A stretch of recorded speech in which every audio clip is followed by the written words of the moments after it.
Hello everybody and welcome to That's Football. As we hit the quarterfinal stages in the World Cup, it's a time to look back on the predictions that we made and look at the predictions as we move ahead. And it's funny, as I look back at my predictions for this World Cup, and can England win it? Can England win it? I want to get into that as well. Massive game against France on Saturday night, which, to be honest, is the only quarterfinal I predicted. And the only two things that I can accurately predict from my predictions is Messi winning the Golden Boot, which still could happen.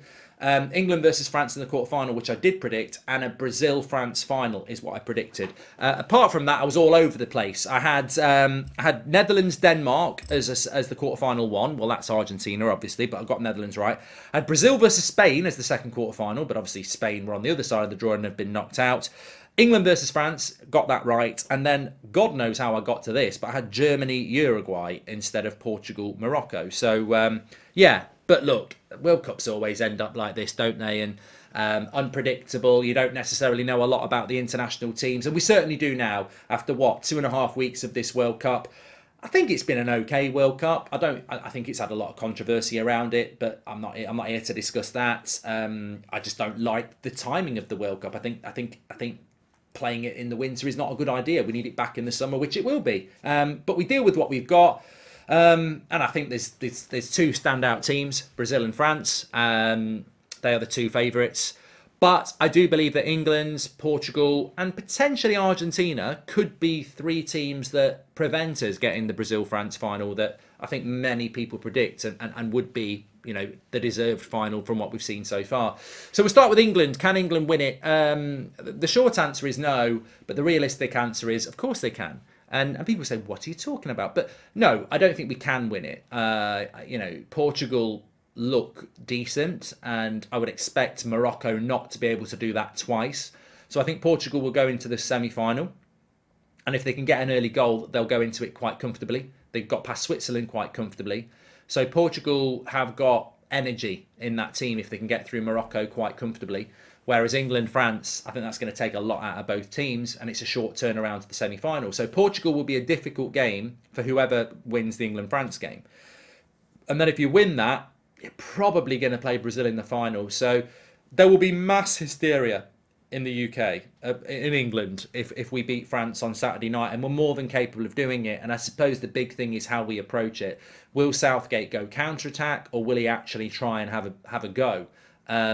Most of us think he will play counter-attack, but and even if we get the first goal, I don't think France are bad enough like Senegal and Wales where their game plan is over. Interestingly, tactically, Senegal and Wales, as soon as that first goal goes in, they basically know they're beat, and they physically down tools. You can see it. Mentally they're down tools. They don't want to, but they do. They know they're not going to come back, and then England's punish them and end up cruising to victory. France, if they go 1-0 down, they're mentally strong enough and confident enough in their own ability that they'll go, you know what, the game's not over. And also, I think England, as we've seen under Southgate in the Euros final and in the Croatia semi-final 4 years ago, if we score first and we're the underdogs, we don't tend to build on that. We tend to go, bloody hell, let's protect what we've got. So I think even if England do score first against France, it's not going to go the way of Senegal or Wales, because we're playing a completely different opposition. So how we approach that game is going to be the barrier. I mean, personally, I think if England go man for man and believe in themselves and just go, look, it's going to be 90 minutes, let's give it everything we've got, I think we can win it. We might lose it, but I think we can win it. But if we don't, if we go more... If at any point in that game we go, let's be defensive, whether we go 1-0 up or whether it's 0-0, I think that plays into France's hands, because eventually their quality will break us down. So it's on Southgate. I think player for player and squad for squad, we're as good as France. You're splitting hairs on who's better here, there, and everywhere. But the fact that we can have a conversation about a combined 11 or who's got the better squad shows you that we've got a good squad compared to them as well. So it really comes down to the tactics and how we're going to approach the game. Now, if you parachuted Pep Guardiola in charge of that England team, I'd fancy us to beat France under Deschamps. But we've got Gareth Southgate, and that, makes it interesting. But we certainly can win it. If we did win it, though, this country would go into hysteria and think we're going to win the World Cup. And actually, I'd say that the best team in the World Cup isn't France. I think it's Brazil, who would probably play in the final. So I could see us beating France and losing to Portugal in the final, semi-final. I could also see us beating France, beating Portugal, and losing to Brazil in the final. So it would be one step of three very, very tough steps. But there would be a lot of excitement if we did beat France. You can't put a lid on that. You can't. I've lived in this country most of my life, and everybody who does live here knows exactly what would happen if we beat France. The hype and hysteria would be huge, even though it's one step and the next step's bigger and the next step after that. And keeping a lid on that for Southgate and the players would be the hardest thing, because I think they would start to believe the hype. If you knock out the World Cup holders, who were one of the favourites, it's dangerous to do that in the quarterfinal because you're not there yet. You're not even in the final yet. So, it'd be very interesting. But I think we've got a chance. I do think we've got a chance. My heart says we'll win. My head says, obviously France, they're very tournament seasoned, aren't they? So we'll have to see. But I'm giving England a chance in that game. I do think we've got a good chance, and I think it will be Portugal in the semi-final. Predicting the semi-finals. Look, it's going to be England or France versus Portugal, let's be honest. And if you want to put me on the spot, I've just got a feeling England will do it. I've just got a feeling that some people are hyping France too much and disrespecting our players. So I'm going to go England-Portugal semi-final. And I'm going to go Brazil-Argentina semi-final, which I think would be the pick of the semi-finals. And as much as England in the semi-final would be massively exciting, Brazil-Argentina, if you know football, this would be brilliant. So I fancy Argentina to beat Netherlands. I think it might be quite a tight game. Might even go to penalties. And I think Brazil will beat Croatia in 90. So Brazil-Argentina semi-final. And in some ways, the tournament that's been a bit boring at times would end very, very, very, very, very excitingly, which is what tournaments should end like. Brazil-Argentina semi-final and then potentially a Brazil/England/Portugal final would be brilliant. Why would Brazil-Argentina be so good when Brazil would clearly beat Argentina? Because it's like a derby. The rivalry is huge. And I think Brazil do look better than Argentina. And nobody can deny that.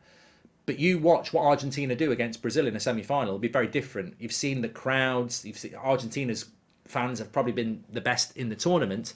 The atmosphere, the rivalry, that's probably the game I want the most at this point. I want Brazil to play Argentina in the semi-final because I think it would be memorable for this World Cup, which has had so many issues and probably won't be remembered no matter what it does in a positive light, because I do believe this World Cup will be one that we enjoy while it's on, and the minute it's over, people will go, I'm glad that's over, let's have a proper one in 4 years. I do think that will be the mentality.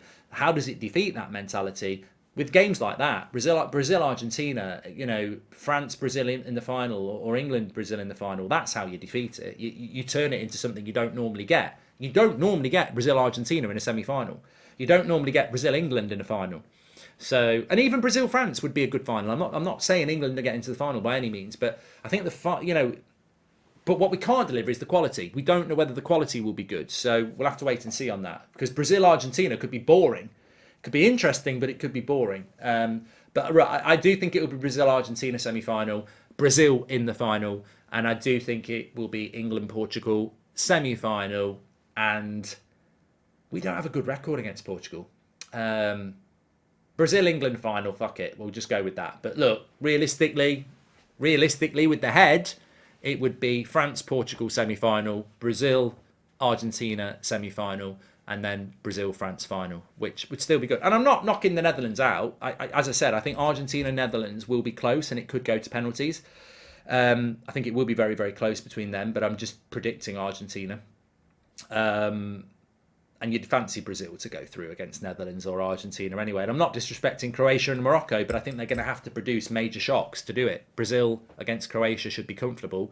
And Morocco against Portugal. I think the great thing about Portugal is they've shown in this tournament that they can and have got plan B and C. They can drop Ronaldo and play very differently. They don't even start Leao. They can drop Ruben Neves. They can mix it up. They've got a very good squad.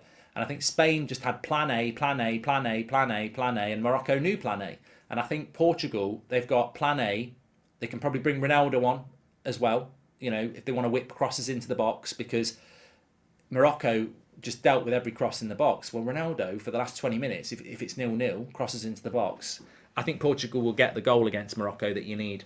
As for top scorer, well, Mbappe is clear at the moment, and I went with Messi. I still think Messi could do it. I do think Messi could still be the Golden Boot winner. Mbappe, for Mbappe not to be the Golden Boot winner, England need to knock him out, and he needs to not score. If he can be kept on 5, I still think that Golden Boot could go to Messi. It could go to Richarlison. It could still go to Cody Gakpo. It could go to that Ramos at Portugal. You know, he could have 5 after the quarterfinals. So Mbappe's looking good at the moment, but if France go out, I don't think he'll get Golden Boot. I don't think 5 will be enough, but at the moment he's looking good. But I'm going to stick with Messi because that was my vote.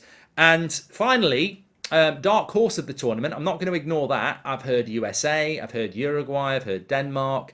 I never heard anyone say Morocco. So well done. Morocco are the dark horse of this tournament. I was worried about who that was going to be, because if Morocco got knocked out by Spain, who's the dark horse of the tournament? You can't be a dark horse just because you get to the round of 16. The dark horse of the tournament has got to go to the quarterfinals.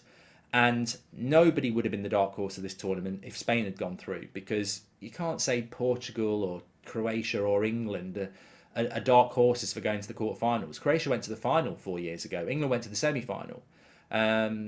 Portugal have won the Euros. So Morocco, hands down, no matter what happens now, are the dark horse of the tournament. You, as a team like Morocco, to go to the quarterfinals, that's the equivalent of going to the final for a team like that. So there is no one else is going to get the dark horse of the tournament unless we get a Netherlands in the final, or a Croatia in the final, or an England in the final, or a Portugal in the final.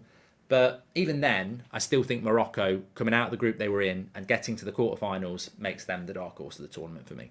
So get your comments in below. Who's going to win the Golden Boot? Who's your dark horse of the tournament? How do you think the semi-finals and finals are going to pan out? And what are you thinking about England's chances? But as I said, I'm going to go Argentina and Brazil semi-final, England and Portugal semi-final, and then sod it, I'm going for a Brazil-England final. But you know what? I know I'm talking total heart-led bullshit there. In reality, it's France-Portugal semi-final, Brazil-Argentina semi-final, and then a Brazil-France final. But look, I'm being ruled by the heart there, and hopefully that's what will win. Thanks everyone for watching. Smash a like, make sure you subscribe. I'll speak to you on the next one.